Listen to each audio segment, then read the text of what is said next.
Assalamualaikum warahmatullahi wabarakatuh. Perkenalkan, nama saya Amalia Latudara dengan NIM 130261907 dari Pendidikan Fisika 2019. Di sini ingin mempraktikkan cara membuat video pembelajaran hanya dengan menggunakan aplikasi PowerPoint pada laptop atau desktop untuk pembelajaran fisika berbasis ICT. Baik, langsung saja kita mulai. Materi yang akan saya bahas pada video pembelajaran kali ini adalah materi pengukuran dari kelas 10 semester 1. Untuk kompetensi dasarnya 3.2 pengetahuan itu menerapkan prinsip-prinsip pengukuran, besaran fisis, ketepatan, ketelitian, dan angka penting serta notasi ilmiah.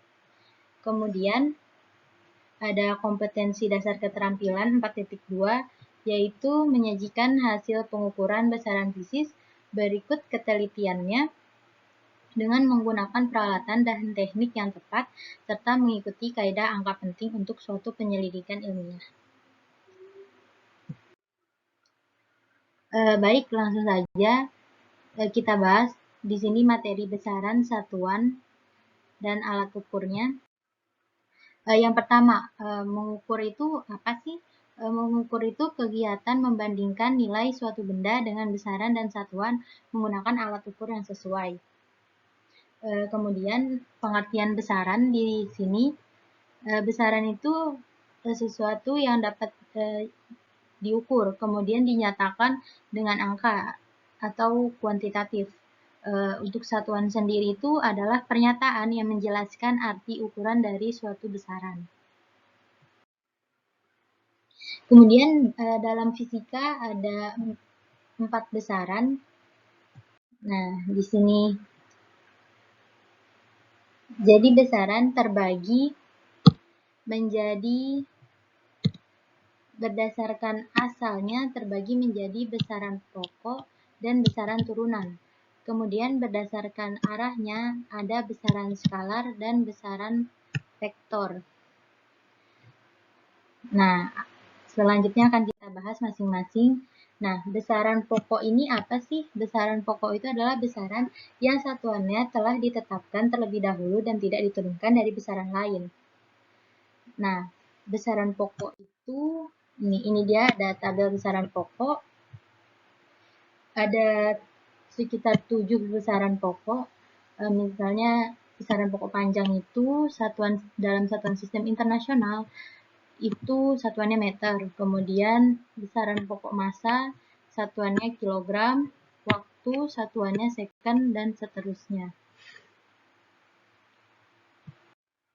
Kemudian besaran turunan.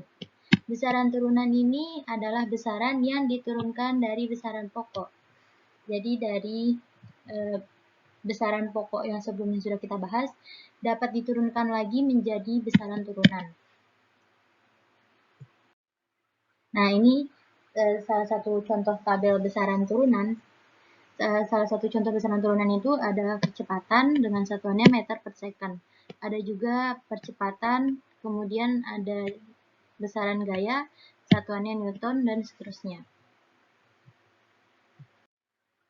Nah, kemudian ini juga salah satu contoh tabel besaran turunan. Bisa dilihat ya. Nah, kita masuk ke pembahasan selanjutnya yaitu besaran skalar. Besaran skalar adalah besaran yang hanya memiliki nilai dan tidak memiliki arah. Nah, contoh besaran skalar itu adalah ini. Semua besaran pokok itu termasuk ke dalam besaran skalar karena dia hanya memiliki nilai, tidak memiliki arah. Kemudian ada juga besaran-besaran lain, misalnya hambatan dan juga potensial listrik.